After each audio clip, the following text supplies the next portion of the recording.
Is this thing on? Welcome back to Big Mouth and fancy seeing you here, and you are very welcome, my friends, and especially my enemies. Come in, sit down, no touching. I don't do the touching. And welcome to Wednesday's edition of the DCEU Daily, and we've got a big one here for you today, as we've got this article that's going all over the internet, and it's a very, very exciting one. Exclusive, J.J. Abrams taking on Superman and Green Lantern, and this article is by Matt McGloin, and this is what Matt has to say. While Warner Brothers chose to sit out of Comic-Con, the talk around town in San Diego was all about the DCEU and Crisis on Infinite Earths, and now I have learned that J.J. Abrams will be taking on both Superman and Green Lantern. My understanding is that a big reason why J.J. Abrams recently signed that mega deal with Warner Brothers is that he wants to tackle the DC movie characters. Abrams was actually attached to Superman Flyby years ago, and that he is going to do movies for Superman and Green Lantern, first confirming my speculation from last month.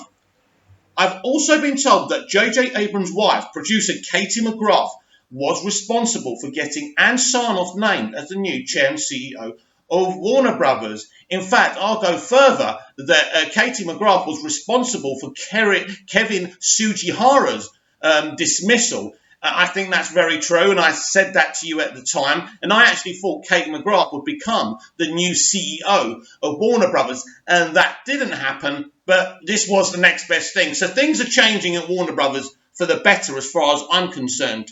And I'll talk about the Snyder Cut in a minute in terms of Warner Brothers and how we should be talking about that. But let's tackle this first. That's not all. As guess who is best buds with Abrams? Yeah, the Batman director, Matt Reeves. Yes, it's all starting to make sense now. So we see how everything adds up.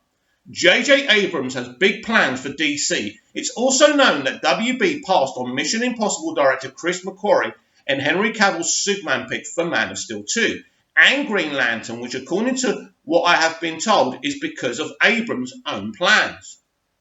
I don't have specifics about what Abrams is going to do with Superman and Green Lantern, but the question of Henry Cavill did come up. It seems to be that Abrams is leaning towards casting a younger actor as Superman to go along with Robert Pattinson as the new Batman. Superman can't be older than Batman, is what I have been told. Henry Cavill is actually only 3 years older than Robert Pattinson, but possibly by the time J.J. Abrams gets a new Superman movie off the ground, Cavill could be nearing 40, while the 33-year-old Pattinson will start filming on the Batman at the end of this year, or early next year, and is slated for a trilogy. That said, the talk at Comic-Con did lead to basically everyone agreeing that Henry Cavill is a great Superman. I agree with that. And that he will be very difficult to replace. I suppose if there is some sort of fan campaign similar to release the Snyder Cut to keep Henry Cavill as Superman, that it couldn't hurt. It's known Henry wants to stick around the DCEU as Superman, and that he is loved by the fans. So maybe Abrams will take that into consideration.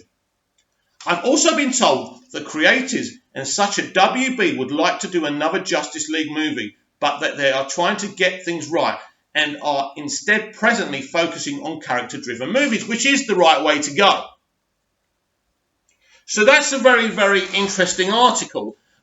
Comments down below and tell me what you think about that. Would you like J.J. Abrams to tackle a Superman movie and a Green Lantern movie? Well, this is where I am with the whole thing. I love J.J. Abrams. I've loved him since Alias and Lost. I think he could do a great job. Star Trek 2009 is one of my favourite films. I think he did a wonderful job with that.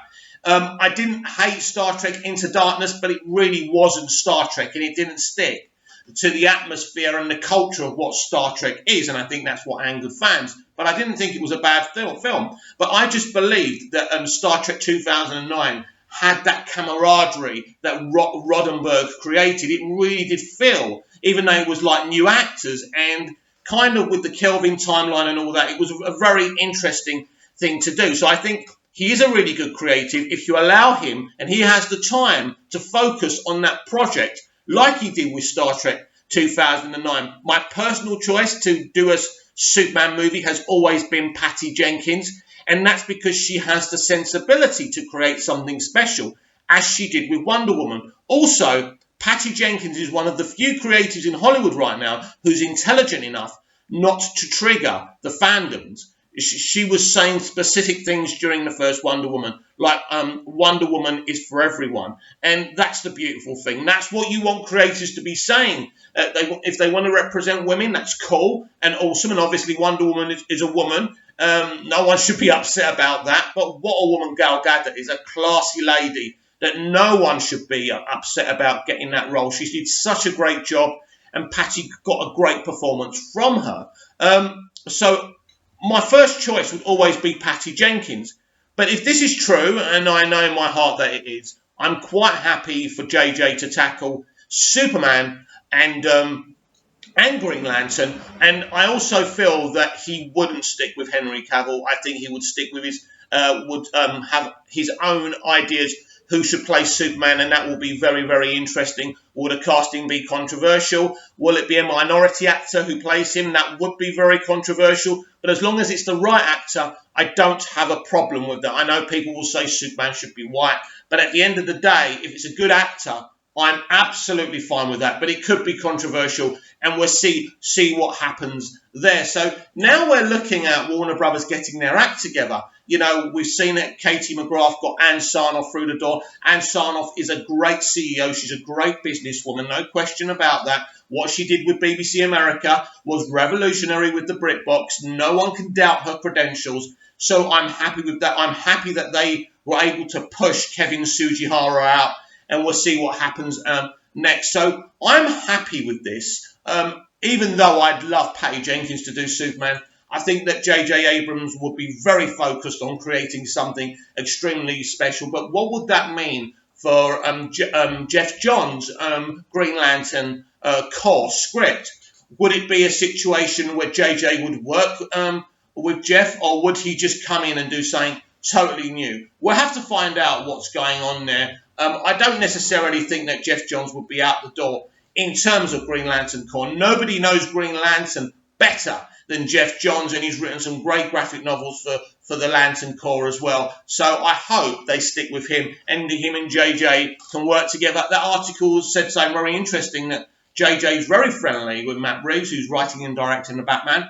And of course, that makes sense because Matt Reeves is very good friends with one of the great musicians in film, which is Michael Giacchino. And Michael Giacchino and J.J. Abrams have always worked together very well. Michael's Lost score is still one of the best scores, not just TV scores, from anything I've ever seen before. So again, I'm very excited about this, and we'll see how that is developing. Now I want to talk about the Snyder Cut and fans' attitude towards Warner Brothers. As we can see, Warner Brothers are trying to right the wrongs of Kevin Sujihara. Now, I understand people's passion and frustration with what happened to Zack Snyder with Justice League, but keep on going aggressively at Warner Brothers isn't going to solve anything. We need to move on from what they did because they know they made a mistake. I like the people who hashtag release the Snyder Cut, but avoid being too confrontational and too aggressive against Warner Brothers. I think that's the way to go. But constantly bashing them, reminding them of what they did wrong, isn't going to get us anywhere. That's if they're listening to us. Who knows if we'll even ever see the Snyder Cut. But I think the correct way to go at this is with positivity, with love, and just say, you know, we think that what happened was wrong, and we would like to see the film released. I don't think we have to constantly go on, and the bitching about, you know, no Hall H DCEU panel is really boring me. And shall I tell you who else it's going to bore? The people we're trying to suck into supporting this movement. Because if all they hear about is a studio being slated constantly, because don't forget, this is a studio that makes a lot of good films every year. And it's going to be very hard for people to constantly hear our movement bashing this studio. They made a mistake. Their CEO made stupid decisions. The betrayal of Zack is there, and we want this wrong righted. And there's a positive way to spread that message across. So what do you think? What do you think about all of this? Are you excited for J.J. Abrams potentially doing Superman and Green Lantern? I certainly am, and we'll see how that develops. Please comment down below, like, share, and subscribe.